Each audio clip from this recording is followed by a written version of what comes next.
ஹல்லேலூயா, ஹல்லேலூயா. ஜெபம் எவ்வளவு வல்லமை உள்ளது, ஜெபம் எவ்வளவு மேன்மையானது என்பதை குறித்து இந்த நாளிலே நாம் தியானிக்க போகிறோம்.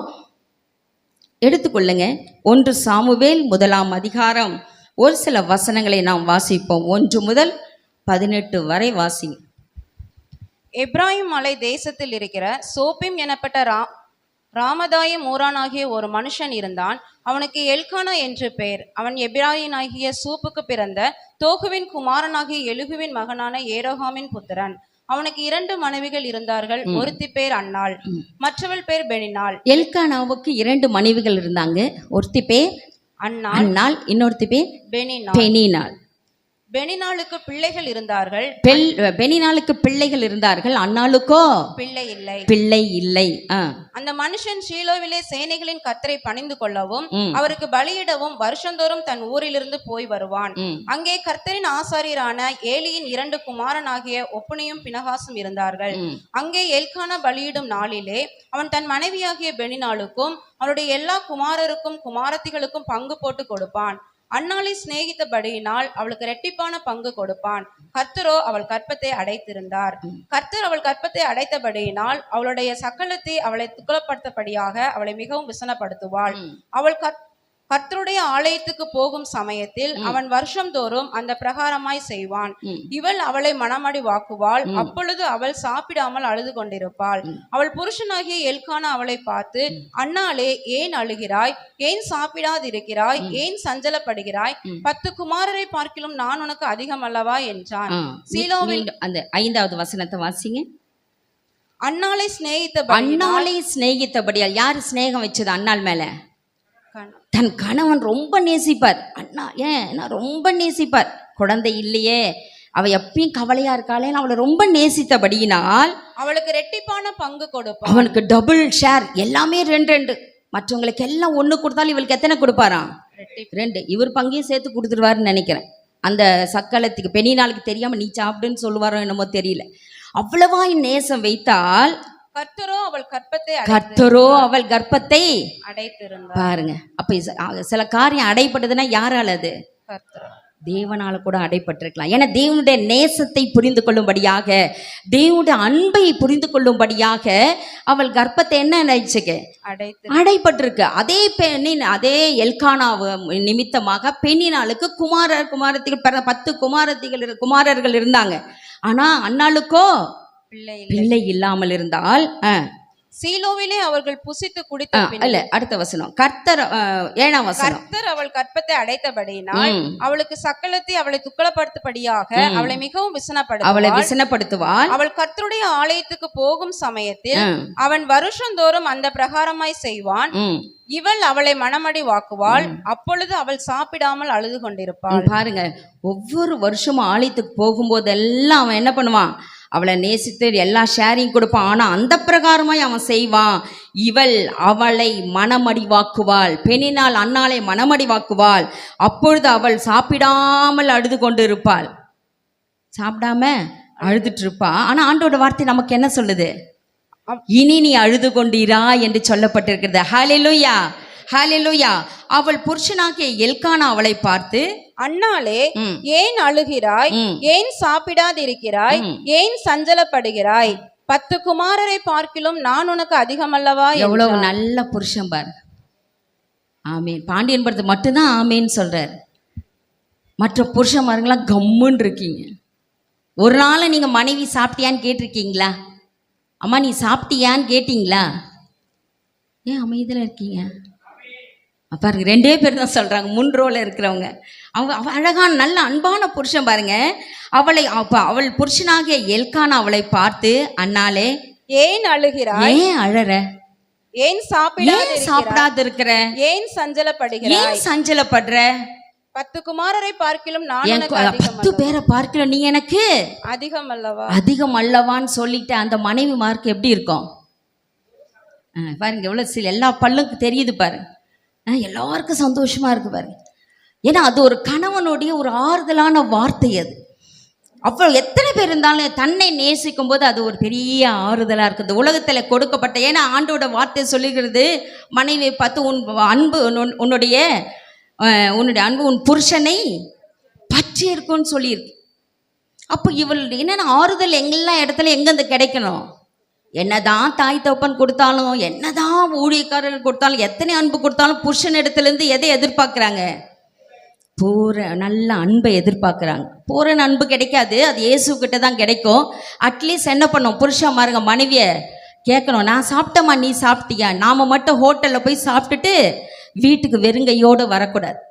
சரியா? மனைவி சாப்பிட்டாளா, ஏன் கவலைப்படுற? அவளுடைய அன்பான முகத்தை பார்க்கணும். நீங்கள் பாருங்க, அவ்வளவு அன்பான ஒரு புருஷன்தான். ஆனா அவளுடைய கற்பம் என்ன பட்டிருக்கிறது? அடைப்பட்டு இருக்கிறது. 9ஆம் வசனத்துல வாசிங்க. சீலோவிலே அவர்கள் புசித்து குடித்த பின்பு அன்னாள் எழுந்திருந்தாள். ஆசாரியனாகிய ஏலி கர்த்தருடைய ஆலயத்தின் வாசல் நிலையண்டையிலே ஒரு ஆசனத்தின் மேல் உட்கார்ந்திருந்தான். அவள் போய் பாருங்க, சீலோவிலே தேவனுடைய ஆலயத்துல அந்த இடத்துல போய் இவங்க எல்லாம் தான் புசித்து எல்லாம் முடிச்ச பிறகும் அன்னாள் எழுந்திருந்தா. இந்த ஆறுதலான வார்த்தையினால உட்கார்ந்துடல. அருமையான தேவ பிள்ளைகளை, பெண்கள் நீங்கள்லாம் கேட்டுக்கணும். ஆறுதலாக புருஷன் இருக்கான், நல்லா சம்பாதித்து தரான், நல்லா என்னை பார்த்துக்கிறான்னு சொல்கிறதுனால நம்ம என்ன பண்ணிடக்கூடாது? அந்த இடத்துல உட்காந்து சாப்பிட்டு கழுவி தொடச்சி எடுத்துடக்கூடாது. தேவனுடைய ஆலயத்தை தேடி எந்தெந்த நேரத்தில் வரணுமோ, தேவனை எப்பொழுதெல்லாம் அவருடைய சமூகத்தை நாடணுமோ அப்போ ஓடி வருகிறவர்களாக இருக்கணும். இதுதான் இந்த அன்னாள் செய்தார். தன்னுடைய குறைவின் நிமித்தமாக அதே இடத்துல அவர் உட்கார்ந்து விடாமல் ஓடி வர, ஆலயத்தை தேடி ஓடி வர அன்னாள் எழுந்திருந்தாள். ஆசாரியனாகிய ஏலி கர்த்தருடைய ஆலயத்தின் வாசல் நிலையண்டியிலே ஒரு ஆசனத்தின் மேல் உட்கார்ந்திருந்தார். ஒரு சேர் மேல உட்கார்ந்துட்டு இருக்காரு. அவள் போய் மனம் கசந்து மிகவும் அழுது கர்த்தரை நோக்கி விண்ணப்பம் பண்ணி ஹல்லேலூயா. இதுதான் அந்த ஜெபத்தினுடைய உயரம். உயரம் நேராக போகணுன்னு உட்காரா. ஏலி தாத்தா கிட்ட கூட அங்கே கூட போல, அப்படியே உட்காந்து மிகவும் அழுகிறா. அவளுடைய குறைகளை சொல்லி அவங்க அழுகிறத நம்ம பார்க்குறோம். அவளுக்கு என்ன குறை? குழந்தை இல்லை. அது யாரு அடைச்சது? ஆனா யார்கிட்ட போறா? திரும்பவும் கர்த்தரிடத்தில் போறாள். ஹல்லேலூயா. புருஷன்கள் முடியுமோ முடியாதோ, ஆனா என் தேவனால் எனக்கு கொடுக்க முடியும் என்ற நம்பிக்கை அவளுடைய இருதயத்தில் இருந்தது. அதே கர்த்தர் அடைத்திருந்தாலும் அவரால் தான் அதை திறக்க முடியும் என்பது அவள் அறிந்திருந்தாள். ஹல்லேலூயா. அங்க ஓடி போய் அழுது. அதுதான் ஜெபத்தின் உயரம். சொல்லுங்க பார்க்கலாம். கர்த்தரை நோக்கி விண்ணப்பம் பண்ணினாள். ஹல்லேலூயா. அதே ஏசாயாவின் புத்தகத்தில் 6ஆம் அதிகாரம் 1ஆம் வசனத்தில் வாசிக்கிறோம். நம்முடைய ஆண்டவர் உயரமும் உன்னதமான சிங்காசனத்தில் மேல் வீற்றிருக்கிறவர். ஹல்லேலூயா. உயரமான சிங்காசனத்தில் வீற்றிருக்கிறார். நாம் எந்த இடத்துல இருக்கிறோம்? அவருடைய பாத படியிலிருந்து ஆண்டவரை நோக்கி. அந்த ஜெபத்தின் நீளம் அதான். வேற எங்க மனுஷர்கிட்டலாம் பார்க்காதீங்க, நேர்மா மனுஷர்கிட்ட கேட்காதீங்க, உங்க ஓனர்கிட்ட கேட்காதீங்க. என்ன காரியமா இருந்தாலும் சரி, யாரை நோக்கி பார்க்கணும்? ஜபத்தின் உயரம் அதுதான். தேவனை நோக்கி பாருங்க. கர்த்தரிடத்திலே பதில் உண்டு, கர்த்தரிடத்திலே ஒரு விசாலம் உண்டு, கர்த்தரிடத்திலே ஆறுதல் உண்டு. ஹல்லேலூயா. அதே சங்கீதக்காரனுக்கு தாவீது அதை அறிந்திருக்காரு. 121ஆம் சங்கீதம் 1ஆம் வசனத்துல, எனக்கு ஒத்தாசை வரும் பர்வதங்களுக்கு நேராக என் கண்களை ஏறெடுக்கிறேன். யாரை நோக்கி பார்க்கிறாரு?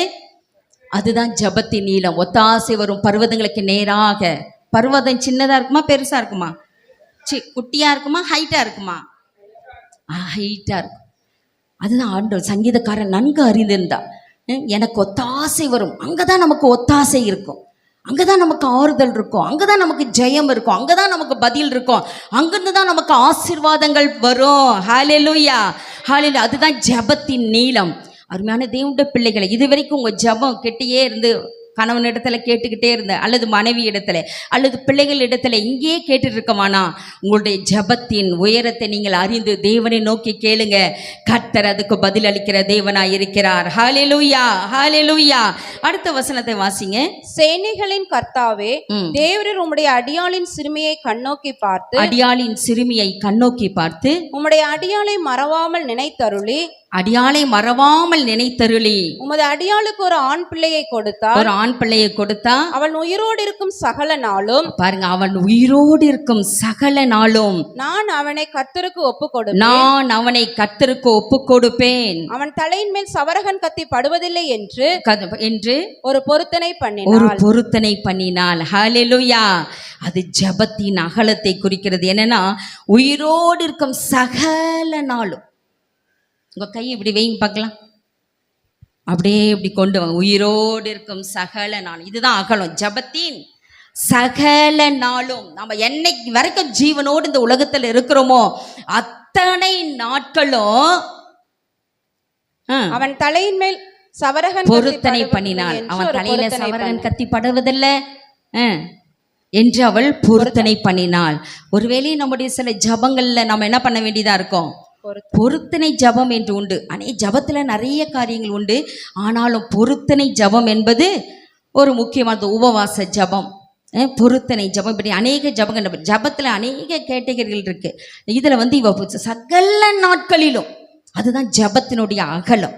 ஜீவனோடு இருக்குமட்டாக நான் என்ன பண்ணுவேன்? அவன் தலையில அவனை கர்த்தருக்கு ஒப்பு கொடுப்பேன், கர்த்தருக்கு ஒப்பு கொடுப்பேன். அவன் தலையின் மேல் சவரகன் கத்தி படுவதில்லை, சவரகன் கத்தி படுவதில் அவன் தலை மேல என்று பொருத்தனை பண்ணினாள். அதுதான் ஜபத்தின் அகலம். அடுத்த வசனத்தை வாசிங்க. அவள் கர்த்தருடைய சந்நிதியில் வெகு நேரம் விண்ணப்பம் பண்ணுகிற அவள் கர்த்தருடைய சந்நிதியில் வெகு நேரம் விண்ணப்பம் பண்ணினாள். எவ்வளவு நேரம்? வெகு நேரம். எத்தனை மணி நேரம்? அதுதான் ஜபத்தின் நீளம். புரியுதுங்களா? வெகு நேரம், ரொம்ப நேரம். இன்னொரு அதே ஜபத்தின் நீளத்தை கூட இன்னொரு சொல்றான். இன்னொரு வசனம் எடுங்க.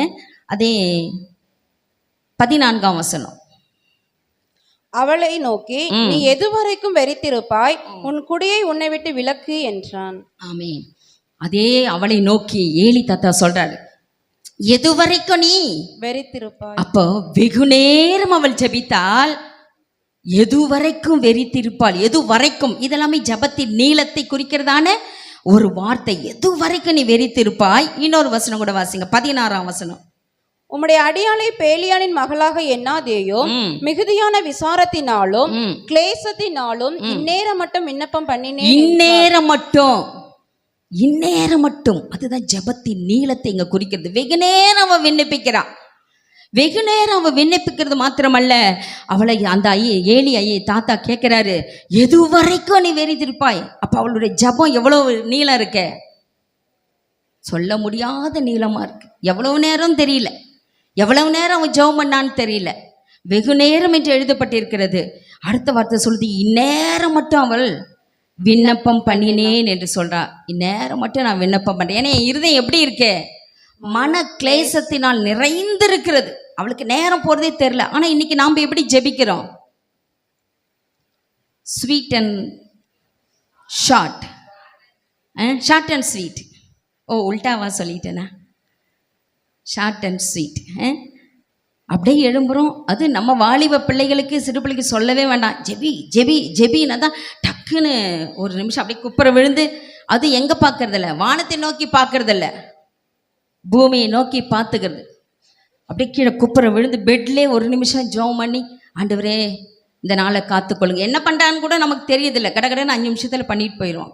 குழந்தைகள் மாத்திரமல்ல, வாலிபர்கள் மாத்திரமல்ல, இன்றைக்கு அநேகர் பெரியோர்களும் நம்ம அப்படி தான் இருக்கிறோம். நம்முடைய ஜெபம் நீளம் நாம் தெரியாமல் இருக்கோம், அகலம் தெரியாமல் இருக்கிறோம். அதனுடைய உயரத்தை கூட கொஞ்சம் நம்ம இயேசுவை நோக்கி ஜெபிக்கணும்னு நம்ம அறிந்துக்கிறோம். ஆனால் ஜெபத்தினுடைய அகலம் என்னன்னு தெரியுதில்லை. சகல நாட்களிலும் நாம் ஜெபிக்கணும். அதே போல் வெகு நேரம் நம்ம ஜெபிக்கிறவங்களா இருக்கணும். உடனே நீங்கள் நினைக்கக்கூடாது, வெகு நேரம் ஜெபிக்கனா எனக்கு என்ன வேறு வேலை இல்லையா, எனக்கு உங்களுக்குனாலும் ஊழியம், எங்களுக்கு வெளியே வேலை இருக்கே, அதெல்லாம் நாங்கள் பார்க்கணுமே நீங்கள் நினைக்கலாம். ஆனால் எத்தனை நேரமாக இருந்தாலும் சரி, ஆண்டவர் நம்முடைய இருதயத்திலேருந்து நம்ம என்ன பண்ணிகிட்டு இருக்கணும்? எந்த வேலையை செய்தாலும் துதித்து கொண்டே இருக்கணும், சோத்திரித்து கொண்டே இருக்கணும். அதுதான் ஒரு அழகான ஒரு, நாங்கள் சின்ன வயசில் இருக்கும்போது ஒரு அபிஷேகப்பட்ட ஒரு அம்மா சாட்சி சொன்னாங்க. நான் ரொம்ப நேரம் எனக்கெல்லாம் ஜெபிக்கணும் இல்லை, நான் சமையல் வேலை செய்கிற அம்மா.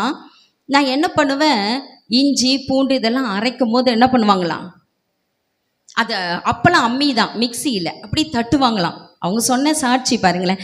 இப்படி அரைக்கும் போது, ஆண்டவரே இது போல் என் இருதயத்தை நொறுக்கி நொறுங்குண்ட இருதயத்தை நீங்கள் புறக்கணிக்க மாட்டீங்கப்பா, என் இருதயத்தை நொறுக்கி இன்னும் நான் உன் மண்டை கிட்டிச்சறேன், இன்னும் நான் உன் மண்டை ஓடி வரேன், எனக்கு உதவி செய்யணும். கச்ச கச்ச கச்சன்னு அந்த இஞ்சியை நறுக்குவாங்களாம் பாருங்களேன்.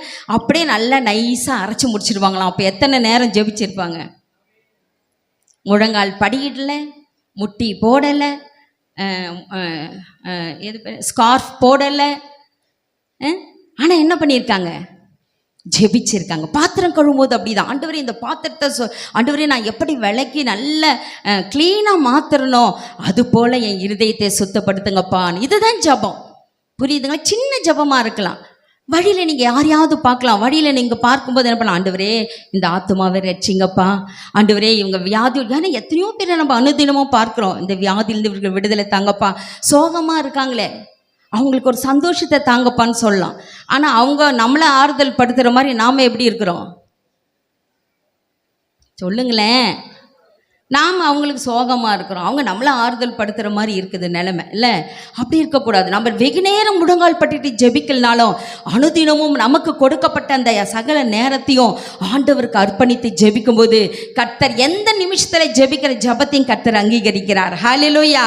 அதற்காக நேரம் எடுத்து முட்டி போட்டு ஒரு உட்காரணும் இல்லை, அதுவும் ஒரு நேரம் இருக்குது. அதற்கின்ற ஒரு நேரம் இருக்குது, அதிகாலை இருக்கிறது, இரவு நேரத்தில் இருக்குது, அதையெல்லாம் நீங்கள் பயன்படுத்தி கொள்ளலாம். ஆனால் ஒரு சில ஜெபங்கள் எந்த நேரத்தில் டைம் இருந்தாலும் நம்ம ஜெபிக்க கர்த்தர் நமக்கு வாசலை திறந்திருக்கிறார். ஹல்லேலூயா. அந்த வெகு நேரம் ஜெபிக்க நாம் கற்றுக்கொள்ள வேண்டும். அடுத்த வசனத்தை வாசிங்க. அன்னாள் தன் இருதயத்திலே பேசினாள், அவளுடைய உதடுகள் மாத்திரம் அசைந்தது, அவள் சத்தமோ கேட்கப்படவில்லை. ஆகையால் அவள் வெறித்திருக்கிறாள் என்று ஏலி நினைத்து அவளை நோக்கி, நீ எதுவரைக்கும் வெறித்திருப்பாய், உன் குடியை உன்னை விட்டு விலக்கு என்றார். அதற்கு அன்னாள் பிரதியுத்தரமாக, அப்படி அல்ல என் ஆண்டவனே, நான் மனக்லேசமுள்ள ஸ்திரீ, நான் திராட்சரசமாகிலும் மதுவாகிலும் குடிக்கவில்லை. நான் கர்த்தருடைய சந்நிதியில் என் இருதயத்தை ஊற்றிவிட்டேன். அப்ப இருதயத்தை என்ன பண்ணிட்டான்? அதுதான் ஜெபத்தின் ஆழம். உள்ளத்தின் ஆழத்திலிருந்து இருக்கிற எல்லா பாரத்தையும் எடுத்து என்ன பண்ணிட்டான்? ஊற்றிட்டு. இதுதான் ஜெபத்தின் ஆழம். அருமையான தேவனுடைய ஜனமே, நம்ம நாவளவில் ஆண்டவரை துதிக்கிறோமா? நாவளவில் துதிக்கிறோமா அல்லது உள்ளத்தின் ஆழத்திலிருந்து துதிக்கிறோமா? நம்மை நாமே சிந்திக்கிற நேரமா இருக்கிறது. வெகு நேரம் ஜெபித்தா இல்லையா? வெகு நேரம் ஜெபித்தால் இருதயத்தை தேவனுடைய சன்னிதானத்தில் ஊற்றினா, ஆனால் அந்த ஜெபம் கேட்கப்பட்டதா இல்லையா? வாசிங்க அடுத்த வசனம். உம்முடைய அடியாளை பேலியாளின் மகளாக எண்ணாதேயோ, மிகுதியான விசாரத்தினாலும் கிளேசத்தினாலும் இந்நேரம் மட்டும் விண்ணப்பம் பண்ணியிருக்கேன். அதற்கு ஏலி, சமாதானத்தோட போ. அதற்கு அந்த ஏலி ஆசாரியன் சொல்றாரு, சமாதானத்தோட போ. நீ இஸ்ரவேலின் தேவனிடத்தில் கேட்ட உன் விண்ணப்பத்தின்படி அவர் உனக்கு கட்டளையிடுவாராக. ஹல்லேலூயா. ஊழியக்காரர் ஆசீர்வதிக்கிறார். ஊழியக்காரோட வார்த்தையை தேவன் கனம் பண்ணுகிற தேவன். ஹல்லேலூயா. பாருங்க, ஆண்டு அழகா அவர் சொல்ல, உன் விண்ணப்பத்தின்படி உனக்கு கட்டளையிடுவாராக. அப்பொழுது அவள் உம்முடைய அடியாளுக்கு உம்முடைய கண்களில் தயை கிடைக்க கடவது என்றால், பின்பு அந்த ஸ்திரீ புறப்பட்டு போய் போஜனம் செய்தாள். அப்புறம் அவள் துக்கமுகமாய் இருக்கவில்லை. பாருங்க, அப்புறம் அவள் துக்கமுகமாய் இருக்கவில்லை. அதுக்கு முந்தின வரிய வாசிக்கிறோம். பின்பு அந்த ஸ்திரீ புறப்பட்டு போய் போஜனம் செய்தாள். அப்புறம் தான் அவள் சாப்பிட்றான். அப்புறம்தான் சாப்பிட்றான். ஆனால் அதே அதிகாரத்தில்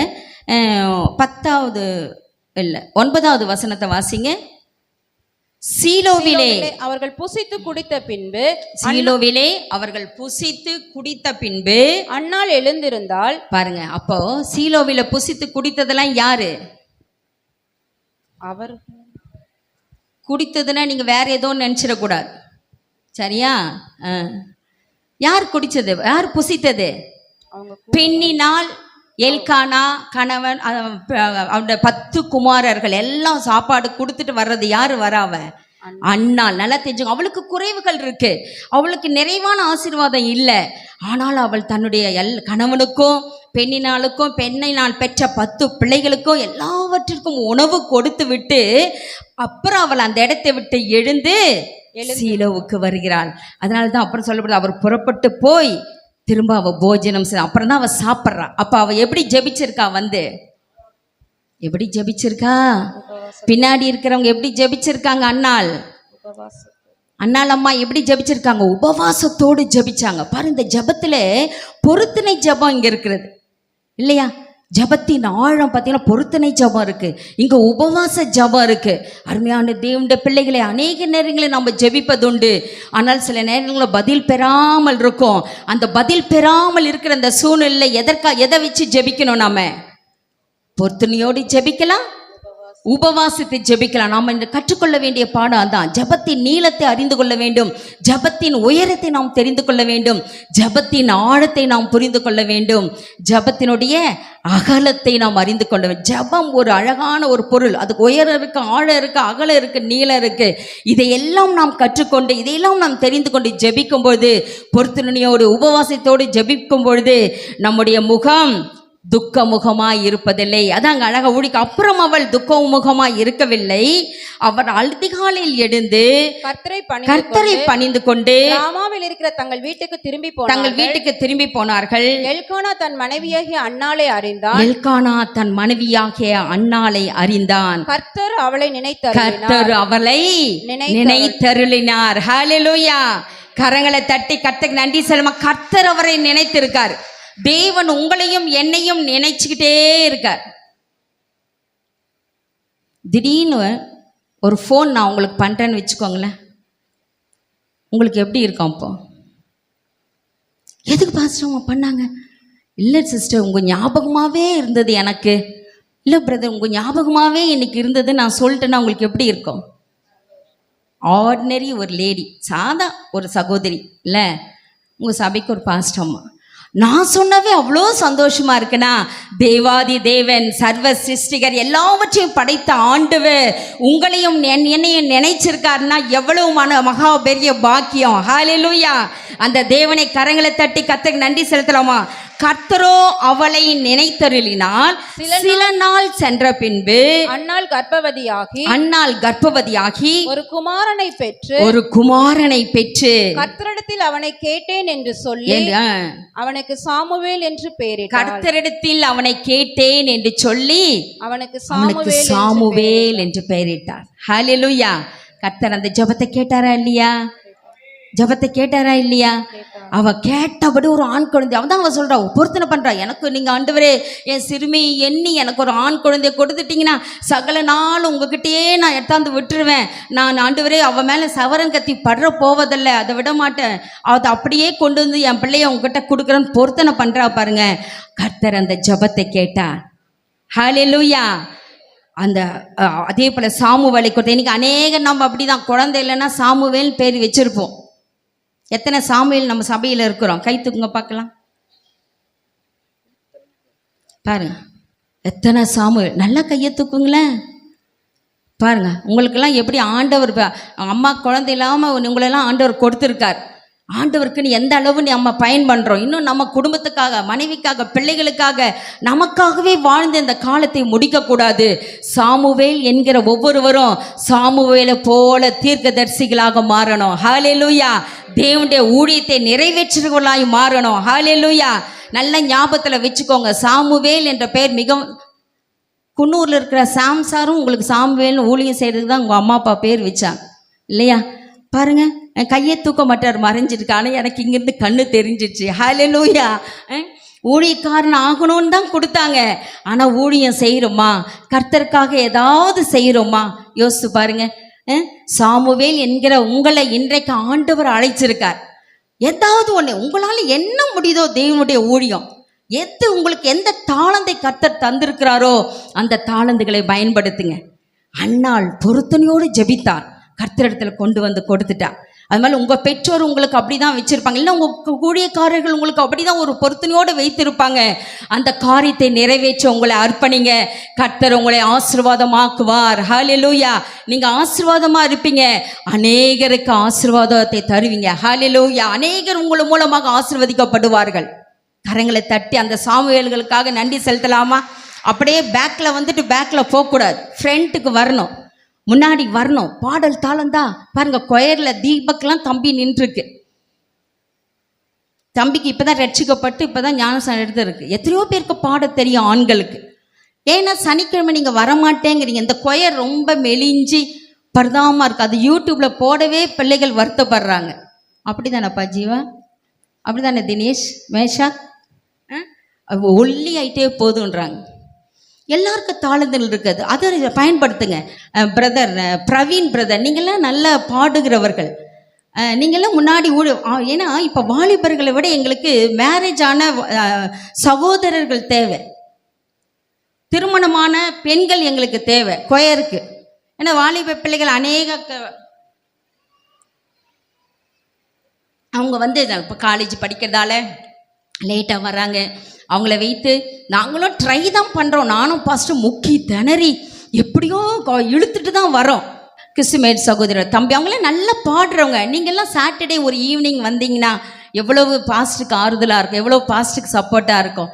தனியாக எத்தனை காலம் 60 வயசு வரைக்கும் அவரே பாடி அவரே ஆராதித்து எவ்வளவு கஷ்டம் இருக்குது சொல்லுங்கள் பார்க்கலாம்.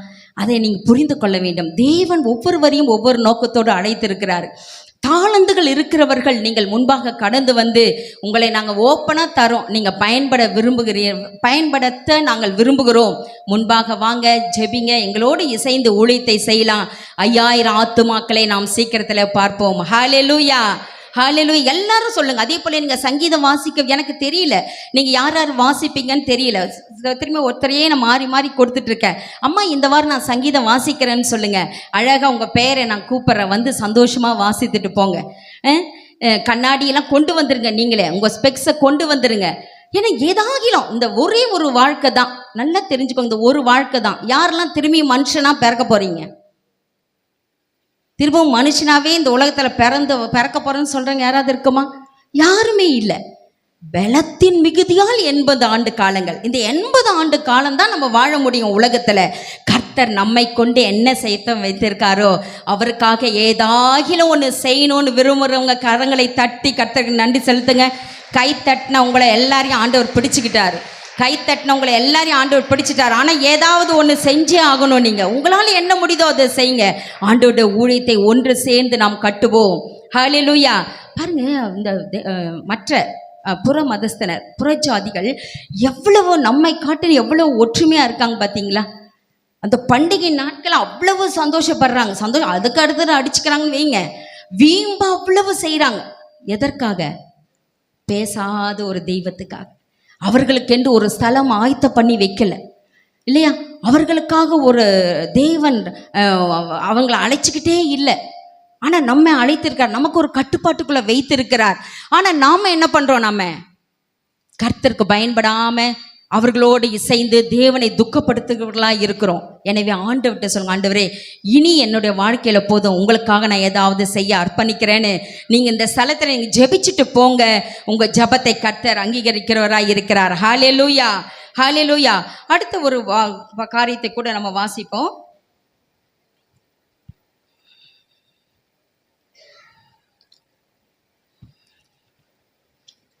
அப்போஸ்தலர் எழுதின நிருபம், அப்போஸ்தலர் 1ஆம் அதிகாரம் 10ஆம் அதிகாரம் 1 முதல் 4 வரை வாசம். இன்னொரு அன்னாள் ஜெபித்து ஜெயத்தை பெற்றால், பதிலை பெற்றுக்கொண்டால். அடுத்தது 10ஆம் அதிகாரம் அப்போஸ்தலர் 1ஆம் வசனத்திலிருந்து 4ஆம் வசனம் வரை. இத்தாலியா பட்டாளம் எனப்பட்ட பட்டாளத்திலே 100க்கு அதிபதியாகிய கொர்நேலியு என்னும் பெயர் கொண்ட ஒரு மனுஷன் செசரியா பட்டணத்திலே இருந்தான். அவன் தேவ பக்தியுள்ளவனும் தன் வீட்டார் அனைவரோடும் தேவனுக்கு பயந்தவனுமாய் இருந்து ஜனங்களுக்கு மிகுந்த தர்மங்களை செய்து எப்பொழுதும் தேவனை நோக்கி ஜெபம் பண்ணி கொண்டிருந்தான். பாருங்க, எப்பொழுதும் தேவனை நோக்கி ஜெபம் பண்ணி கொண்டிருந்தான். அடுத்த யாரு? ஜெபத்திலே வல்லவர் கொர்நேலி. கொர்நேலி ஒரு ஜெபம், அவர் ஒரு ஜெபம் பண்றாரு. எப்பொழுதும் தேவனை நோக்கி ஜெபம் பண்ணி கொண்டிருந்தான். அடுத்த வசனம், பகலில் ஏறக்குறைய 9ஆம் மணி நேரத்திலே தேவனுடைய தூதன் தன்னிடத்தில் வரவும் கொர்நேலியுவே என்று அழைக்கவும் பிரத்யட்சமாய் தரிசனம் கண்டு அவனை உற்று பார்த்து பயந்து, ஆண்டவரே என்ன என்றான். அப்பொழுது அவன், உன் ஜெபங்களும் உன் தர்மங்களும் தேவனுக்கு நினைப்பூட்டுதலாக அவர் சந்நிதியில் வந்து எட்டி இருக்கிறது. அப்பொழுது அவன், உன் ஜெபங்களும் உன் தர்மங்களும் தேவனுக்கு நினைப்பூட்டுதலாக அவர் சந்நிதியில் வந்து எட்டியிருக்கு. அப்ப நம்ம ஜெபிச்சா தேவன் என்ன பண்றாரு? நம்மை நினைவு கூறுகிறார். ஹல்லேலூயா. 2வது அதுதான், நம்ம அன்னாள் ஜெபித்தால் அவள் ஆசீர்வாதத்தை பெற்றுக்கொண்டாள், அவர் குழந்தை பெற்றுக்கொண்டாள். அடுத்தது, உன் ஜெபம் தேவனுக்கு நினைப்பூட்டுதலா இருக்க வேண்டும். ஞாபகம் வைக்கணும். கிறிஸ்துமேரி ஜெபிக்கிறாங்கன்னா, ஓ இப்படி இதற்காக இந்த விண்ணப்பத்துக்காக ஜெபித்தாங்க சகோதரி, ஐயோ அந்த மகளுக்கு நான் அற்புதத்தை செய்யணும்னு ஆண்டவருக்கு என்ன வரணும்? நினைவு வரணும். அந்த மாதிரி நம்ம ஜெபிக்கணும். ஜெபத்தின் ஆழம், அகலம், உயரம், நீளம் எல்லாவற்றையும் அறிந்து நாம் ஜெபிக்கிறவர்களாய் காணப்படணும். அவன் எப்படிப்பட்டவனா பாருங்க, 2ஆம் வசனம் சொல்லுது, அவன் தேவ பக்தி உள்ளவன். தன் வீட்டார் அனைவரோடும் தேவனுக்கு பயந்தவனுமாய் இருந்தான். ஜனங்களுக்கு ஒன்று தேவனுடைய தேவ பக்தியும் இருக்கு, 2வது தேவனுக்கு பயந்தவனுமா இருக்காரு. ஜனங்களுக்கு மிகுந்த தர்மங்களை செய்தவர். நம்ம என்ன பண்றோம்? நம்ம சொல்வாங்களே, சாப்பிட்ட கையில கூட என்ன பண்ண மாட்டோம். அப்படி இல்லை, மிகுந்த தர்மங்கள். வலது கை கொடுக்கறத இடது கைக்கு தெரியக்கூடாது. அவ்விதமாக தான தர்மங்களை செய்கிறவனாய் இருந்தான். எப்பொழுதும் தேவனை நோக்கி ஜெபம் பண்ணி கொண்டிருந்தான். அதனால்தான் 4ஆம் வசனம் சொல்லப்பட்டிருக்கிறது, உன் ஜெபங்களும் உன் தர்மங்களும் தேவனுக்கு நினைப்பூட்டுதலாக அவர் சந்நிதியில் வந்து எட்டியிருக்கிறது. அப்ப ஜெபம் எவ்வளவு முக்கியம். ஜெபம் மேன்மையானதா இல்லையா? ஜெபிக்கிற மனுஷனை ஒருத்தனும் வீழ்த்த முடியாது. அதுக்கப்புறம் இந்த அதிகாரம் முழுவதும் நீங்கள் வீட்டில் போய் வாசித்து பாருங்க. பேதுருவும் அவரும் சந்திக்கிறாங்க. அதுக்கப்புறம் அவர் அழைத்த ஆண்டவர் அவர்களை பயன்படுத்துவதை நம்ம அந்த அதிகாரம் முழுவதும் பார்க்கிறோம். அடுத்த ஒரு நபர், என்ன நேரம் இல்லாதால அடுத்த ஒரு நபரை நாம் பார்க்கலாம். தானியேல் அடுத்த ஜெப வீரர். மிகவும் வேதத்தில் அதிகமாய் ஜெபம்னு சொன்னவனே நமக்கு யார் ஞாபகம் வரும்? தானியேல் ஞாபகம் வரும். தானியேலின் புத்தகம் 6ஆம் அதிகாரம் 7 முதல் 10 வரை நாம் வாசிக்கலாம். எவனாகிலும் 30 நாள் வரையில் ராஜாவாகிய உம்மை தவிர எந்த தேவனையானாலும் மனுஷனையானாலும் நோக்கி யாதொரு காரியத்தை குறித்து விண்ணப்பம் பண்ணினால் அவன் சிங்கங்களின் கெபியிலே போடப்பட ராஜா கட்டளை பிறப்பித்து. ராஜாவின் கட்டளை பிறப்பிச்சு என்னன்னு? சிங்க கெபியில என்ன பண்ணுவோம்? போடணும். தேவனை தவிர எந்த தேவன், ராஜாவை தவிர எந்த மனுஷனையாகிலும் எந்த தேவனையாகிலும் அவங்க என்ன பண்ணா?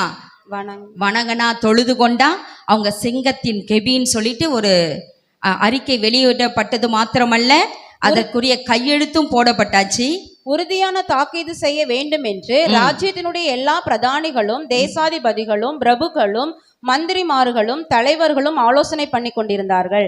ஆதலால் இப்போதும் ராஜாவே, மேதியருக்கும் பெருஷியருக்கும் இருக்கிற மாறாத பிரமாணத்தின்படியே அந்த தாக்கீது மாற்றப்படாதபடிக்கு நீர் அதை கட்டளையிட்டு அதற்கு கையெழுத்து வைக்க வேண்டும் என்றார்கள். அப்படியே ராஜாவாகிய தரியு அந்த கட்டளை பத்திரத்துக்கு கையெழுத்து வைத்தான்.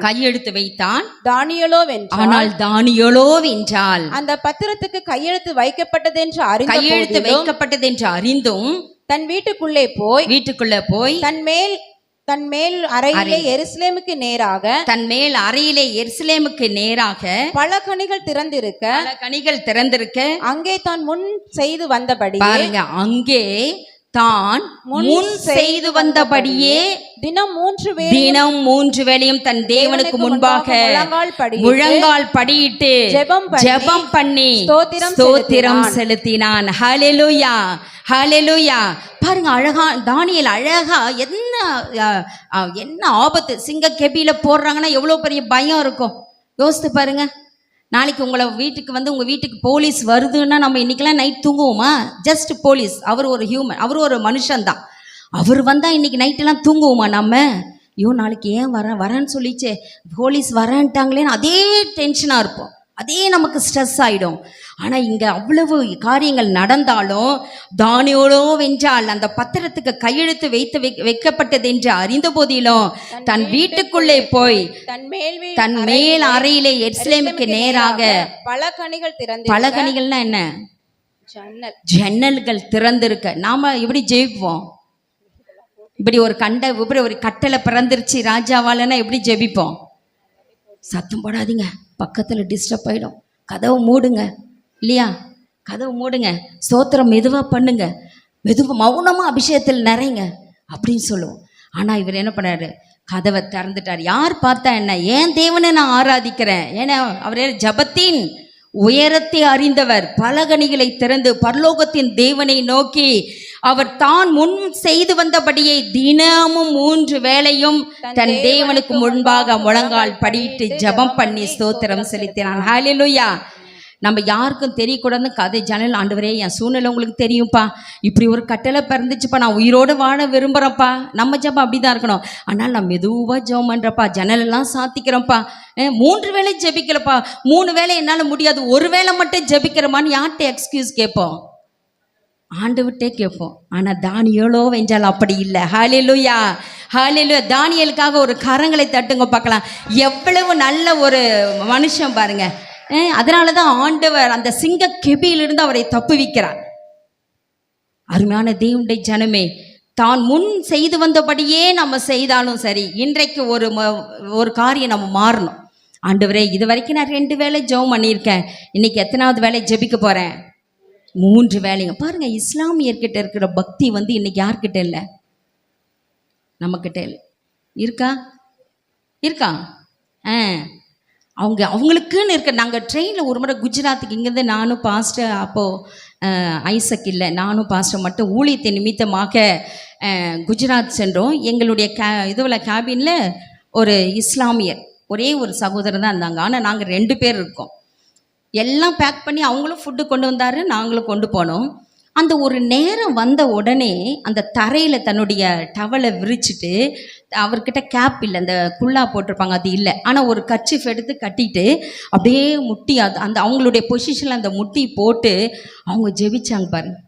எத்தனை ஆண்டுகளுக்கு முன்பாக நான் இதை சொல்லி 20 ஆண்டுகளுக்கு முன்பாக இருக்கும். அவ்வளவு இன்றைக்கும் நீங்கள் எந்த கடைக்கு போங்க, நீங்கள் மங்களம் போய் நீங்கள் அந்த ஏதாவது ஒரு கடையில் வாங்கிட முடியுமா பாருங்கள். மதியத்தில் அந்த நேரத்தில் ஷட்டரை க்ளோஸ் பண்ணிடுவாங்க. இது போர்டு ஒன்று போட்டிருப்பாங்க, அது எங்கேயோ அந்த மஸ்ஜித் தான், அங்கே போயிட்டு வரோன்னு போட்டிருப்பாங்க. ஏனென்றால் அவர்கள் அதை கரெக்டாக ஃபாலோ பண்ணுறாங்க. மதியமா காலையிலையா எத்தனை வேளை தொழுது கொள்ள வேண்டுமோ அதை அழகாக தொழுது கொள்ளுகிறார்கள். ஆனால் நம்முடைய தேவன் அன்புள்ளவர் என்று சொல்லி நம்ம என்ன பண்ணுறோம்? ஒரு சைடமாக தான் ஆண்டவரை பார்த்துட்டு அவர் அன்புள்ளவர், இரக்கம் உள்ளவர், சாந்தம் உள்ளவர், நீடிய பொறுமை உள்ளவர் சொல்லிட்டு நம்ம இன்னும் பேக் அடிச்சுக்கிட்டே இருக்கோம். ஜபத்திலும் முன் வர்றதில்ல, எந்த ஒரு காரியத்திலுமே முன் வராமல் இருக்கோம். எப்பயுமே தேவனை நம்ம அறிக்கையிடாமல் மற்றவர்களுக்கு காண்பிக்காமல் இருக்கிறோம். ஆனால் இஸ்லாமியர்கள் அப்படி கிடையாது. அவங்க தொழுது கொள்ளுகிற அந்த அல்லாவை அநேகருக்கு காண்பிக்கும். நம்மளாம் அப்படி பார்த்து தானே செய்கிறோம், அப்படி தானே அவங்கள பார்க்குறோம். அருமையான தேவனுடைய ஜனமே, இன்று நாம் அறிந்து கொள்ள வேண்டிய காரியங்கள் இதுவரை எப்படி இருந்தாலும் சரி, இன்று நமக்குள்ளே ஒரு மறுரூபம் உண்டாகட்டும். ஹல்லேலூயா, ஒரு மாற்றம் உண்டாகட்டும். எந்த ஜெபத்தினாலும் சரி, ஆண்டவரே தானியேலை போல என்னை ஜெபிக்க வைங்கன்னு சொல்லுங்க. 3 வேளை ஜெபிங்க. ஒரு மதியத்தில் கொஞ்ச நேரம் ஜெபிங்க, லஞ்ச் டைமில் ஒரு 10 நிமிஷம் ஜெபிங்க. நீங்களே ஒரு 2-3 எங்கே ஒரு கம்பெனியாக இருக்கீங்களா, அந்த டைமில் கேப்பில் ஒரு ஆண்டவரை பற்றி சொல்லுங்கள், ஏசப்பாவை பற்றி சொல்லுங்கள், உங்களுக்கு செய்த அற்புதத்தை சொல்லுங்கள், அவங்களுக்கு ஆறுதலாக இருங்க நீங்கள். ஹல்லேலூயா. பாருங்கள், உங்கள் ஜபத்தின்படி அந்த ஆத்துமாவை கர்த்தர் உங்கள் கணக்கில் வைப்பார். ஹல்லேலூயா. அவர்களுக்கும் கர்த்தர் ரட்சிப்பை தர வல்லவராக இருக்கிறார். ஹல்லேலூயா.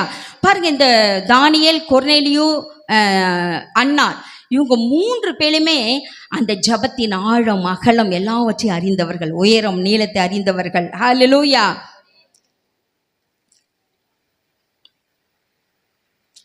லூக்கா எழுதின சுவிசேஷம் 11ஆம் அதிகாரம் ஒரு வசனத்தை வாசிங்களே.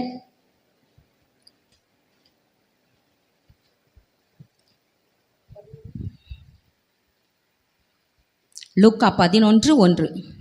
அவர் ஒரு இடத்தில் ஜெபம் பண்ணி முடித்த பின்பு அவருடைய சீஷர்கள் ஒருவர் அவரை நோக்கி, ஆண்டவரே, யோவான் தன் சீஷருக்கு ஜெபம் பண்ண போதித்தது போல நீரும் எங்களுக்கு போதிக்க வேண்டும் என்றான். ஜெபம் பண்ண எனக்கு போதிங்கன்னு சொல்லிட்டு யார் கேட்கறது? சீஷர்கள் இயேசுவிடத்துல கேட்டிருக்கான். நமக்கு ஜெபத்தோட மாடல நம்முடைய வேதத்துல எழுதப்பட்டிருக்கு. என்ன ஜெபம்?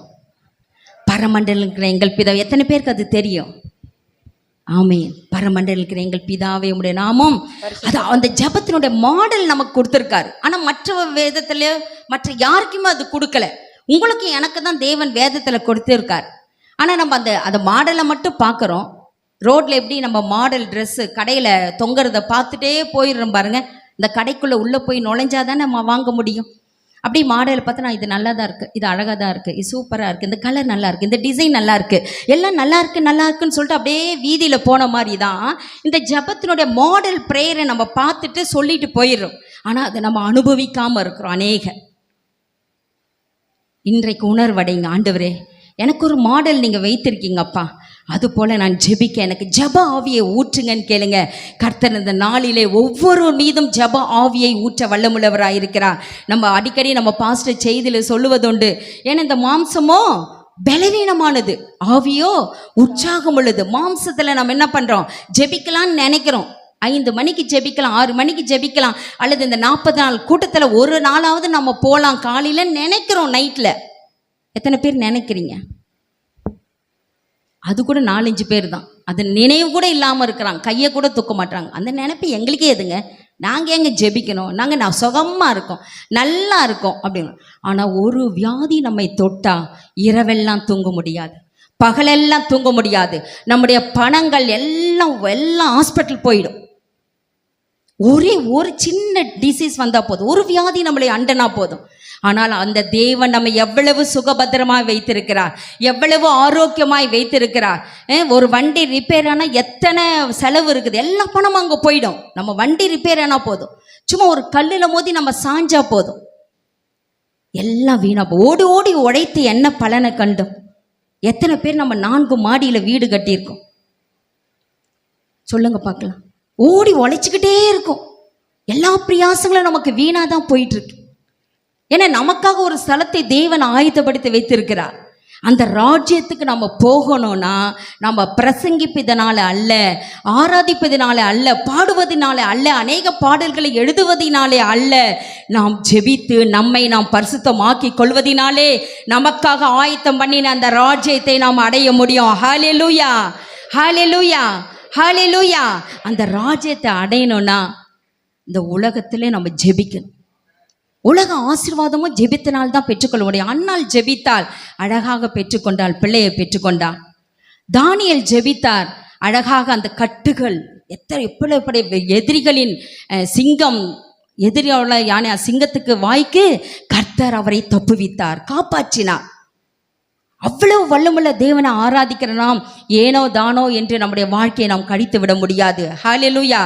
நம்முடைய வாழ்க்கையிலே இன்னும் ஒரு சில காரியத்தை சொல்லி நான் முடிக்கிறேன். நம்முடைய வாழ்க்கையிலே தனி ஜபம் என்பது மிகவும் முக்கியமாக இருக்கிறது. நமக்கு எத்தனை மணி நேரம் கொடுத்துருக்காங்க? 24 மணி நேரம் நமக்கு இருக்குது. அதில் 10ல் 1 பங்கு எப்படி நம்ம தசம பாகத்தை செலுத்துகிறோமோ அது போல் 10ல் 1 பங்கு நம்ம என்ன பண்ணணும்? அப்போ எத்தனை மணி நேரம்? 2 மணி நேரம் 40 நிமிடம். சொல்ல தெரிய மாட்டேங்குது அக்கௌண்ட் பார்க்குறவங்களுக்கு. 2 மணி நேரம் 40 நிமிடம் இல்லையா? அக்கௌண்ட்ஸ் பார்க்குறவங்க டக்கு டக்குன்னு கால்குலேட் பண்ணணும். 24 மணி நேரம்னா என்ன அர்த்தம்? 2 மணி நேரம் 40 நிமிஷம் நம்ம ஜெபிக்கணும். அதை நீங்கள் 3, 4, 5 கூட பங்கிட்டுக்கோங்க, ஷேர் பண்ணிக்கோங்க. அது 2 மணி நேரம் 40 நிமிடம் ஏதாவது ஒரு விதத்தில் எந்த நேரமாவது கர்த்தருக்குன்னு அதை கொடுங்க. அதுதான் தனி ஜபம். ஒவ்வொரு மனுஷனோட வாழ்க்கையிலும் நமக்கு தனி ஜபம் தேவை. எத்தனை பேர் தனியாக ஜெபிக்கிறேன்னு சொல்கிறவங்க கை தூக்குங்க பார்க்கலாம். ஆமேன். கர்த்தர் உங்களை ஆசீர்வதிப்பார். எந்த நேரம் கிடைக்குதோ, எப்பெல்லாம் உங்களுக்கு டைம் கிடைக்குதோ கொஞ்ச நேரம் அந்த 2 கொஞ்ச நேரம் ஆண்டவர் தனியாக ஜெபிங்க. மீதி நேரத்தில் எங்கே போகிற வரவங்களெல்லாம் பார்த்து ஜெபிங்க, பார்த்து அவங்கள என்ன பண்ணுங்க, ஜெபிங்க. கர்த்தர் நம்ம ஆசீர்வாதம். 2வது குடும்ப ஜபம் நம்முடைய வாழ்க்கையில் மிகவும் முக்கியமானது. குடும்ப ஜபம் இல்லைன்னா அது என்ன அர்த்தம்? கூரை இல்லாத வீடு. வீட்டில் கூரையே இல்லைன்னு வச்சுக்கோங்க, மழை வரும், வெயில் வரும், திருடன் சிம்பிளாக ஜம்ப் பண்ணி குதித்து உள்ளே வந்துடுவான். நம்ம எத்தனை பொருட்கள் சேர்த்து வைத்தாலும் அது பிரயோஜனம் இல்லாமல் போகும். எனவே குடும்ப ஜபம் மிகவும் முக்கியம். அதே அந்த கொர்நேலியு பார்க்குறோம், அவர் அழகாக என் வீடு சகல ஜனங்களுக்கும் ஜப வீடு எனப்படும் என்று சொல்லி எப்பொழுதும் தேவனை ஜபம் பண்ணிக்கொண்டே இருந்தாராம். ஹல்லேலூயா. மத்தேயு 18 அதிகாரத்தில் ஆண்டோட வார்த்தை சொல்லுகிறது. ஏன் குடும்ப ஜபம் ரொம்ப முக்கியம்னு சொல்கிறேன்னா, எங்கே 2, 3 பேர் கூடியிருக்கிறார்களோ அவர்கள் மத்தியிலே இருக்கிறேன் என்று சொன்னவர். இப்போ நம்ம எத்தனை பேர் இருக்கோம்? கிட்டத்தட்ட ஒரு 150லேருந்து 200 பேர் இருப்போம். இது ஆலயத்தில் தேவனை ஆராதிக்கிறது. ஆனால் குடும்ப ஜபம்ன்றது வீட்டில் எத்தனை பேர் இருப்போம்? அட்லீஸ்ட் கணவன் மனைவி ஒரு பிள்ளையாவது இருக்கணும். இல்லைனா கணவன் மனைவி மாமியார் மாமனார் யாரோ ஒருத்தர். ஆனால் தான் ஆண்டவர் அழகாக சொல்லப்பட்டிருக்கிறது. 18 அதிகாரம் 18ஆம் வசனம் 20வது வசனத்தை வாசிங்க. ஏனெனில் 2 பேராவது 3 பேராவது என் நாமத்தினாலே எங்கே கூடி இருக்கிறார்களோ, என் நாமத்தினாலே எங்கே கூடி இருக்கிறார்களோ அங்கே அவர்கள் நடுவிலே இருக்கிறேன். அங்கே அவர்கள் நடுவிலே இருக்கிறார். அப்ப 3 பேர் 2 அல்லது 3 பேர் சேர்ந்த போது ஆண்டவர் யார் வந்துடுறது? தேவாதி தேவன் நம் மத்தியிலே அசைவாடுகிறார், உள்ள வந்துடுவார். ஹல்லேலூயா. 4வது நபராக அவர் உள்ள வந்துடுவார். ஹல்லேலூயா. அடுத்து 18ஆம் வசனம் 19ஆம் வசனம் வாசிங்க. அல்லாமலும் உங்களில் 2 பேர் தாங்கள் வேண்டிக் கொள்ள போகிற எந்த காரியத்தை குறித்தாகிலும் பூமியிலே ஒருமனப்பட்டிருந்தால் பரலோகத்தில் இருக்கிற என் பிதாவினால் அது அவர்களுக்கு உண்டாகும் என்று உங்களுக்கு சொல்லுகிறேன். பாருங்க, எந்த காரியத்தை குறித்தும் எத்தனை பேர் ஒருமனப்படணுமா? 2 பேர். 2 பேர் ஒருமனப்பட்டா போதும். எப்பயும் இந்த 3வது நபர் கிட்ட வந்து சேரவே சேராது. 2 பேர் இருந்தால் போதும். 2 பேர் கட்ட, இந்த ஃப்ரெண்ட்ஷிப் கூட பாருங்களேன், 2 பேர் இருந்தால் ரொம்ப பெஸ்ட்டாக இருக்கும். 3வது ஆள் வந்தால் என்ன ஆகும்? ஒஸ்ட்டாக போயிடும், கலகம் வந்துடுவாங்க. 2 பேர், அதுதான் ஆண்டவர் அழகாக இங்கே தெளிவாக சொல்கிறாரு. எப்படினாலும் கணவன் மனைவி எத்தனை பேர்? அவங்க 2 பேர். கண்டிப்பாக அவங்களுக்குள்ள ஒருமனம் இருக்குமா இருக்காதா? இருக்கும். இப்போ வீட்டில் நமக்கு இன்னைக்கு ஒரு பொருள் வாங்கணும் அல்லது சுகம் வேணும், அப்போ என்ன, ஒருமனப்பட்டு கணவன் மனைவி ஜெபிப்பாங்க. அந்த ஜபத்தை கர்த்தர் கேட்கிறவராய் இருக்கிறார். அதனால தான் அழகாக அந்த வசனம் எவ்வளோ எளிமையாக சொல்லப்பட்டு இருக்கிறது பாருங்க.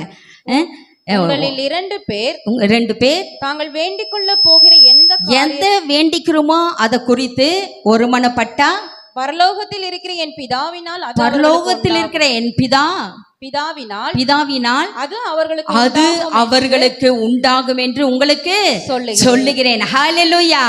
ஒருமனப்பட்டா போதும். 2 பேர் ஜெபத்தை கர்த்தர் கேட்பார், பதிலளிக்கிற தேவன். அது 18வது வசனத்தை வாசிங்க. பூலோகத்திலே நீங்கள் எவைகளை கட்டுவீர்களோ அவைகள் பரலோகத்திலும் கட்டப்பட்டிருக்கும். பூலோகத்திலே நீங்கள் எவைகளை கட்டவிழ்ப்பீர்களோ, எதையெல்லாம் இங்க நீங்க கட்டவிழ்ப்பீர்களோ அவைகள் பரலோகத்திலும் கட்டவிழ்க்கப்படும் என்று மெய்யாகவே உங்களுக்கு சொல்லுகிறேன் என்று ஆண்டவர் நிச்சயம் படுத்தி இருக்கிறார். ஹல்லேலூயா. எதெல்லாம் நாம கட்டி வச்சா போதும், இங்க என்ன கட்டுறோமோ அது அங்க கட்டப்பட்டிருக்கு. எதை ஆசீர்வாதம் கட்டவிழ்க்கப்படணுமா? கட்டவிழ்ங்க. சாத்தான் கட்டப்படணுமா? நமக்கு எதிராக எழும்புகிற ஆயுதங்கள் கட்டப்படுவதாகன்னு சொல்லுங்க. கட்டப்பட்டிருக்கோம். ஹல்லேலூயா. நம்ம வாழ்க்கையில தனி ஜெபம் தேவை, குடும்ப ஜெபம் தேவை. அடுத்தது நான் ஒரே ஒரு வார்த்தையை சொல்லி முடிக்கிறேன். அடுத்தது ஏசாயா 54ஆம் அதிகாரம் 13வது வசனம்.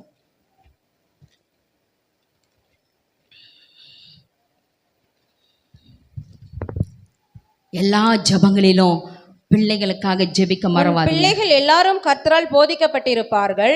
பிள்ளைகள் கர்த்தரால் போதிக்கப்பட்டிருப்பார்கள். உன் பிள்ளைகளுடைய சமாதானம் பெரிதாய் இருக்கும். உன் பிள்ளைகளுடைய சமாதானம் பெரிதா. the presence of God, God's presence. தனி ஜெபம், குடும்ப ஜெபம், தேவ பிரசன்னத்தினாலே நம்ம குடும்பம் ஆளுகை செய்யணும்னு ஜெபிங். ஹல்லேலூயா.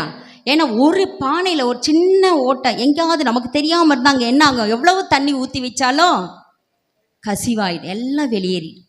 அதனால் ஆண்டவரே, எங்கள் குடும்பம், எங்கள் பிள்ளைகள், எங்களுக்கு கொடுத்த எல்லா பொருட்கள் மீது உங்கள் பிரசன்னம் இருக்கட்டும் ஜெபிங்க. கர்த்தர் அந்த ஜெபத்தை கேட்கிற தேவனாய் இருக்கிறார். ஹல்லேலூயா. ஹல்லேலூயா. அன்னாள் ஜெபித்தால் ஜெயத்தை பெற்றுக்கொண்டாள், ஒரு பிள்ளையை பெற்றுக்கொண்டாள். தானியேல் ஜெபித்தால் கட்டுகளிலிருந்து கர்த்தர் விடுவித்தார். கொர்நேலி ஜெபித்தால் ஆசீர்வதிக்கப்பட்டான்.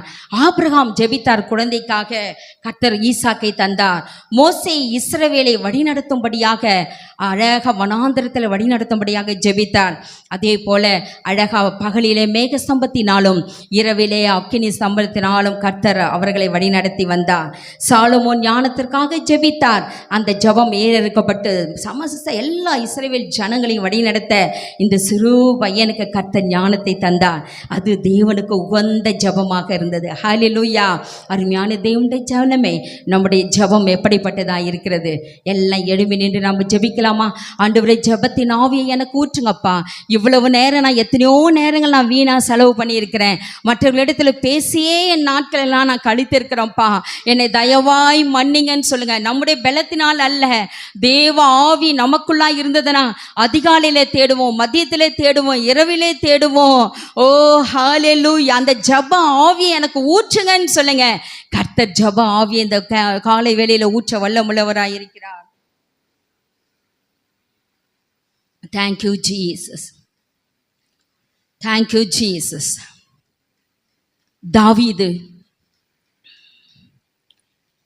சத்துருக்களின் மத்தியில் ஒரு பந்தியை ஆயத்தும்படி வழியாக கேட்டான். அவனுடைய மகனே அவனுக்கு சத்துருவா இருந்தான். ஆனால் தாவீதின் ஜெபத்தை கேட்டு எல்லா சத்துருக்களுக்கும் அவனை விடுதலையாக்கி கர்த்தர் அவரை ராஜாவாக உயர்த்தி அபிஷேகம் பண்ணினதை நாம் பார்க்கிறோம். எசேக்கியா ராஜா தன் சுகத்திற்காக ஜெபித்தார். ஆண்டவரே, இப்படி வியாதினாலே நான் மரித்து போகக்கூடாது, எனக்கு ஆயுள் நாட்களை பெருக பண்ணுங்கன்னு சொன்னார். ஆண்டோட வார்த்தை நீடித்த நாட்களால் உன்னை திருப்தியாக்குவேன் என்று சொல்லப்பட்டிருக்கிறது. அருமையான தேவனுடைய ஜனமே, உன்னுடைய சுகத்துக்காக உன்னுடைய பலவீனத்திற்காக நீர் கண்ணீரோடு வந்திருக்கியா? எசேக்கியா ராஜாவை போல உனக்கு ஆரோக்கியத்தை தந்து உன் ஆயுசு நாட்களை பெருக பண்ண தேவன் வல்லமுள்ளவராய் இருக்கிறார். ஓ ஹalleluya. இயேசு தன்னுடைய சபைக்காக ஜெபித்தார். மனவாட்டியாக சபைக்காக இன்னும் அவர் வேண்டிக் கொண்டே இருக்கிறார். மனவாட்டியாகிய சபையாகிய நாம், தேவ பிள்ளைகளாகிய நாம் அவருடைய வருகைக்கு ஆயத்தமா இருக்கோமா? அவரை மத்திய ஆகாயத்திலே சந்திக்க நாம் ஆயத்தமா இருக்கோமா? ஜெபம் இல்லைன்னா ஜெயம் இல்லை. ஜெபமே ஜீவன். மூளை செய்யாததை நம்முடைய முழங்கால் செய்யும். மூளை செய்யாததை உன்னுடைய முழங்கால் செய்யும். Thank you Jesus. Thank you Jesus. Pavul ஜெபித்தார். ஆண்டவரே, உம்முடைய கிருபை என்னை தாங்கட்டும். கிருபைக்காக அவர் ஜெபித்தார். கிருபை ஒன்று போதும்பா, உங்க கிருபை ஒன்றே எனக்கு போதும் ஆண்டவரே பவுல் ஜெபித்தார். எத்தனை பணங்களை உடையவர், கோடீஸ்வரர். கர்த்தர் தம்முடைய கிருபையினாலே அவர் தாங்கினார். வேதத்திலே நமக்கு எல்லாம் அத்தாட்சியாக எழுதப்பட்டு இருக்கிறது. அந்த வேதத்தை சுமக்கிற நாம் இன்னும் ஜபத்திலே இல்லாதவர்களாய் உலக காரியத்தையே யோசித்து அப்படியே நம் மாண்டு விடுக. அதிலே நம்ம ஊறி கிடக்கிறோம். அன்னாள் குழந்தைக்காக ஜெபித்தால் அந்த ஜெபம் அங்கீகரிக்கப்பட்டது. ஒரு சாமுவேலை கேட்டார். கர்த்தர் ஒன்று கேட்ட இடத்துல 6 குழந்தைகளை கர்த்தர் தந்தார். அன்னாளை கனப்படுத்தினார். அன்னாளை மேன்மைப்படுத்தி இருக்காரு. அருமையான தேவனுடைய ஜனமே, உன் விண்ணப்பம் என்ன, உன் ஜெபம் கேட்கப்பட்டது என்று சொல்லப்பட்டிருக்கிறது வேத வசனத்தில். ஜெபிக்காதவர் பலனை பெற்றுக்கொள்ள முடியாது. ஜெபம்னா என்ன? நம்முடைய இருதயமும் தேவனுடைய இருதயமும் ஒன்று சேர்வதுதான். அவருடைய இருதயத்தோடு நாம் ஒன்று போய் ஜெபிப்பதுதான், கேட்டுக்கொள்வது, பேசுவதுதான், தேவனோடு உரையாடுவதுதான், தேவனோடு உறவாடுவதுதான் ஜெபம். நாம் இன்னைக்கு வெறும் விண்ணப்பிச்சுக்கிட்டே இருக்கோம். ஒன்லி பெட்டிஷன் போட்டே இருக்கோம். இது தாங்க, அது தாங்க, இது இல்லை, அது இல்லை, இப்படியும் இருக்கு, அது இல்லை ஆண்டவரே, இது பெட்டிஷன் மாத்திரம்தான் போடுறோம். ஆனால் அவரோடு உறவாட விரும்புறதில்லை, அவரோட நேரத்தை செலவு பண்ண விரும்புறதில்லை. அன்னாள் வெகு நேரம் ஜெபித்தாள், தன் இருதயத்தை ஊற்றினாள். ஓ இம்மட்டும் இந்நேரம் மட்டும் என்று அந்த ஜெபத்தின் நீளம் ஆழம் அகலத்தை உயரத்தை அறிந்த அன்னாளை போல நாம் இந்த நாட்களில் அறிய வேண்டும். அப்பா, அந்த ஜப ஆவியை எனக்குள்ள ஊற்றுங்கப்பா. வாயை திறந்து நம்ம கேட்கலாமா? ஜப ஆவியை எனக்குள்ள ஊற்றுங்க ஆண்டவரே, ஜப ஆவியை எனக்குள்ள ஊற்றுங்கப்பா. ஓ ஜீசஸ், நன்றி செலுத்துறோம் அப்பா. ஹல்லேலூயா. நீ விசுவாசித்தால் தேவனுடைய மகிமையை காண்பாய். நீ விசுவாசித்தால் தேவனுடைய மகிமையை காண்பாய். ஓ தேங்க்யூ ஜீசஸ். நெகிழ்ந்த கைகளையும் தளர்ந்த முழங்கால்களையும் மீண்டும் நிமிர பண்ணுகிற கர்த்தர், நெகிழ்ந்த கைகளை எல்லாம் மீண்டும் உயர்த்துகிற தேவன் நமக்கு ஒருவர் உண்டு. சொல்லுங்க ஆண்டவர்கிட்ட, என் கை நெகிழ்ந்து போய் கிடக்குதுப்பா, நெகிழ்ந்து கிடக்குது, தளர்ந்து போச்சு என் முழங்கால்லாம், ஜெபிக்காம சோர்ந்து போயிட்டேன், முழங்கால் படியிட முடியல, கரங்களை உயர்த்தி ஜெபிக்க முடியல. அந்த ஜப ஆவியை ஊற்றுங்கப்பான்னு கேளுங்க. ஓ ஜப ஆவியை தேவன் ஊற்ற வல்லமுள்ளவராக இருக்கிறார். ஓ தேங்க்யூ ஜீசஸ், ஹல்லேலூயா. தேங்க்யூ ஜீசஸ், ஹல்லேலூயா. ஜப ஆவி ஊற்றுமையா, ஜெபிக்கணும் ஜெபிக்கணுமே, ஜப ஆவி ஊற்றுமையா, ஜெபிக்கணும் ஜெபிக்கணுமே, ஜப ஆவி ஊற்றுமையா, ஜெபிக்கணும் ஜெபிக்கணுமே, ஜப ஆவி ஊற்றும். பாடலாமா எல்லாரும்? Thank you Jesus.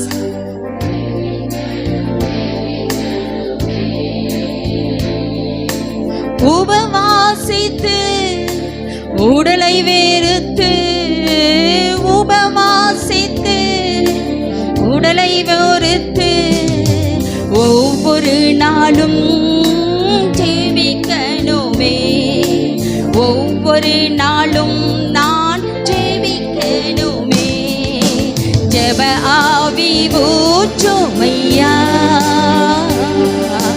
ஜெபிக்கணும் ஜெபிக்கணுமே. ஜெப ஆவி ஊற்றுமையா, ஜெபிக்கணும் ஜெபிக்கணுமே.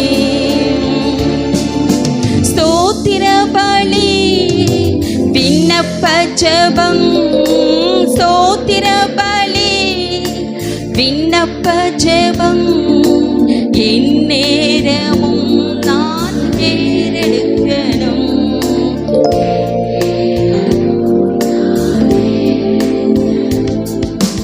ஜெப ஆவி ஊற்றுமையா, ஜெபிக்கணும் ஜெபிக்கணுமே. முழங்கால்கள் முடங்கணுமே, முழங்கால்கள் முடங்கணுமே. கண்கள் எல்லாம் குளமாகணும், கண்கள் எல்லாம் குளமாகணும். ஜெப ஆவி ஊற்றுமையா, ஜெபிக்கணும் ஜெபிக்கணுமே. ஜெப ஆவி ஊற்றுமையா, ஜெபிக்கணும் ஜெபிக்கணுமே. தானியேல் போல 3 வேளையும், தானியேல் போல 3 வேளையும் தவறாமல் நான் ஜெபிக்கணுமே, தவறாமல் நான் ஜெபிக்கணுமே. ஜெப ஆவி ஊற்றுமையா, ஜெபிக்கணும் ஜெபிக்கணுமே. ஜெப ஆவி ஊற்றுமையா, ஜெபிக்கணும் ஜெபிக்கணுமே. ஹல்லேலூயா. ஆண்டவர்கிட்ட கேளுங்க, அப்பா எனக்குள்ள ஜெப ஆவியை ஊற்றுங்க ஆண்டவரே. தானியேல் போல ஜெபிக்கணும், அன்னாளை போல ஜெபிக்கணும், கொர்நேலியை போல ஜெபிக்கணும்ப்பா. ஓ அப்படிப்பட்ட ஒரு அபிஷேகத்தாளங்களை நிரப்புங்க ஆண்டவரே. ஓ லீகாபா ரதூரபா ரபா ஷபலபரபா. ஆவியானவன் நம்ம மத்தியிலே அசைவாடி கொண்டிருக்கிறா. கேட்கிற எவனும் பெற்றுக்கொள்ளுகிறான். ஆண்டவர்கிட்ட கேளுங்க, அப்பா நான் அமைதியாக இருந்துட்டு போகக்கூடாது, எனக்குள்ள அபிஷேகம் புதுப்பிக்கப்படணும். நான் எழும்பணும், முழங்கால் படியிடணும், துதிக்கணும், ஜெபிக்கணும். Oh thank you holy spirit. Hallelujah. Thank you Jesus. நன்றி ஆண்டவரே. அப்பா நிரப்புங்க நிரப்புங்க நிரப்புங்க. போதுப்பா, இந்த செய்தியை கேட்ட பின்பு ஒரு மறுரூபம் அடையட்டும். உங்களுடைய பிள்ளைகளாக நாங்கள் மறுரூபம் அடைய விரும்புகிறோம் அப்பா. எங்களுக்குள்ளாய் மாற்றங்கள் உண்டாகட்டும், எங்களுக்குள்ளாய் மாற்றங்கள் உண்டாகட்டும். தூசியை உதறிவிட்டு எழும்ப உதவி செய்யுங்க, எழும்பி பிரகாசிக்க உதவி செய்யுங்க. Oh thank you Jesus, thank you Jesus, thank you Jesus. Hallelujah, hallelujah. நன்றி செலுத்துறோம் அப்பா, நன்றி செலுத்துறோம் அப்பா. Thank you Jesus. எந்தெந்த நேரத்தெல்லாம் ஆலயத்திலே ஜெபம் இருக்கிறதோ அந்த நேரங்களில் எல்லாம் பங்கு பெறுங்க. எப்பொழுதெல்லாம் நேரம் கிடைக்குதோ அப்பொழுதெல்லாம் பங்கு பெற்றுக்கொள்ளுங்க. ஓ தேங்க்யூ ஜீசஸ், தேங்க்யூ ஜீசஸ். இப்படிப்பட்ட இயேசு சீஷர்கள் எல்லாம் ஒரு இடத்துல சந்திக்கிறார். அந்த நாள் வந்தவர்கள் எல்லாம் அபிஷேகிக்கப்பட்டார்கள்.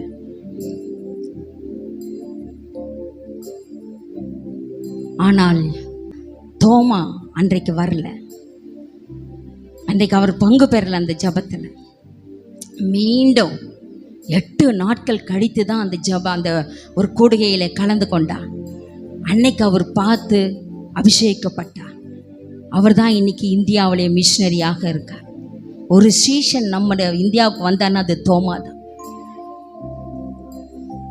அவர் நான் உங்கள் காயத்தை பார்க்கணும், என் கையால் விட்டு பார்க்கணும்.